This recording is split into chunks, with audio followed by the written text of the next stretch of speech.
You've surely noticed. The more you explain, the more you offer. The more available you make yourself, the more respect drops. Not because you're worth less, because you frame yourself less. Respect doesn't follow effort.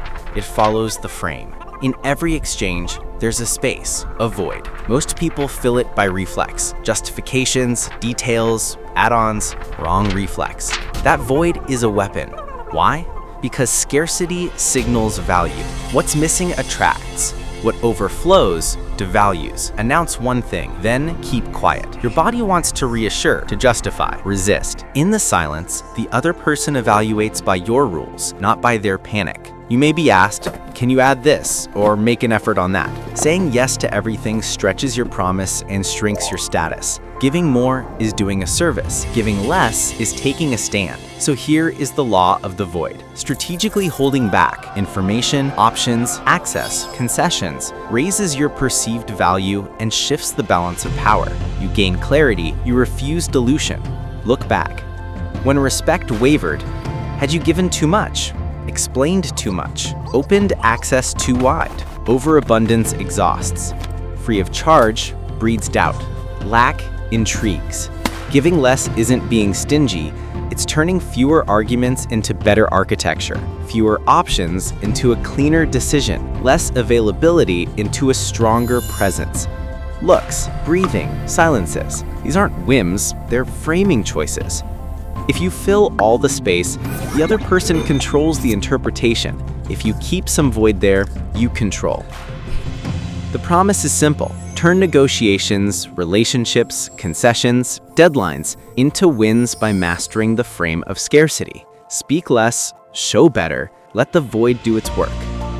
If you think you have to prove yourself constantly, you're playing on the wrong field.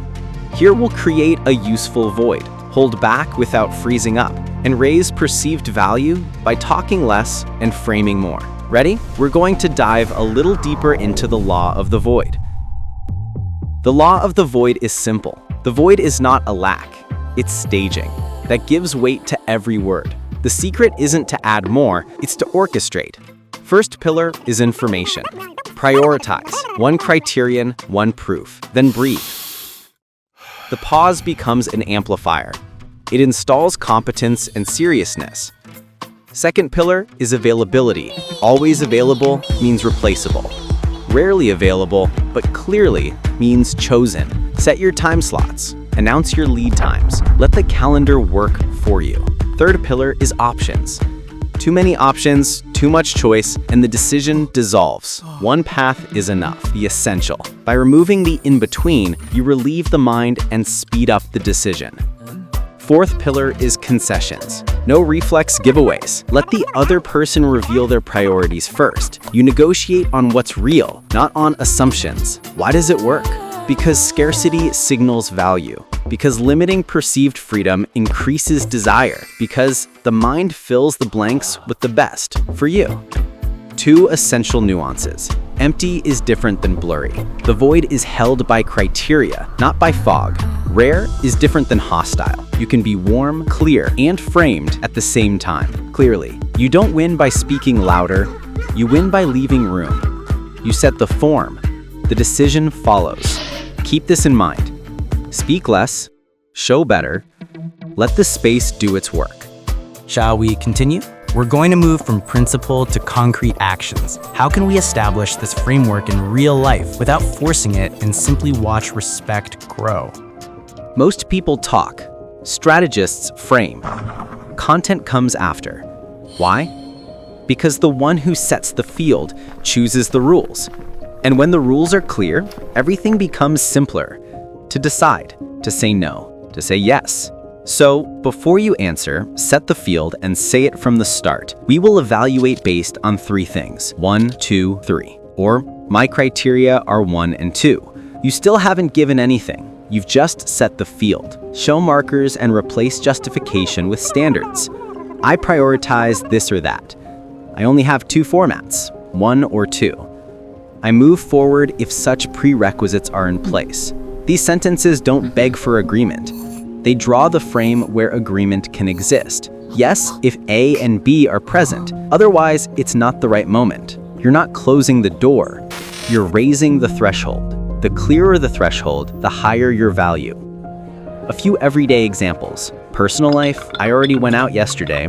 Tonight, I'm resting. Work life, I have 2 offers, A or B. I don't offer any in between, or even by text. I reply within 24 hours on this, I take longer on that. Remember, if you start by proving, you're playing away. If you start by framing, you're at home. Speaking less isn't stinginess. It's hygiene of mind. Less scatter, more control, faster decisions. So let's recap.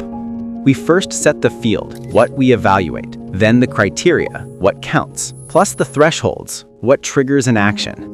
When these 3 elements are set, the content aligns, whether it's a personal or a professional choice. Apply it immediately. Set your criteria, announce your rhythm, hold your silence after your line. You'll see less noise, more respect, and decisions that move forward.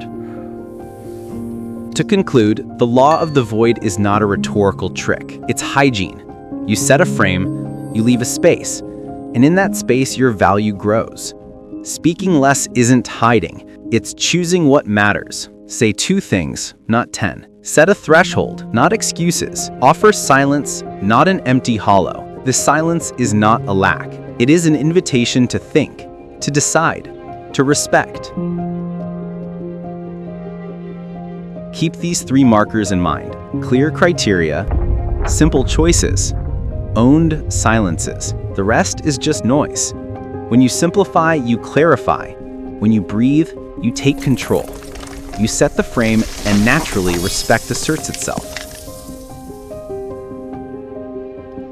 If this approach helped you gain time, clarity, or simply peace of mind, don't keep it to yourself. Share it with someone who gives too much, who wears out explaining everything. Tell me in the comments if this video helped you, and don't hesitate to subscribe.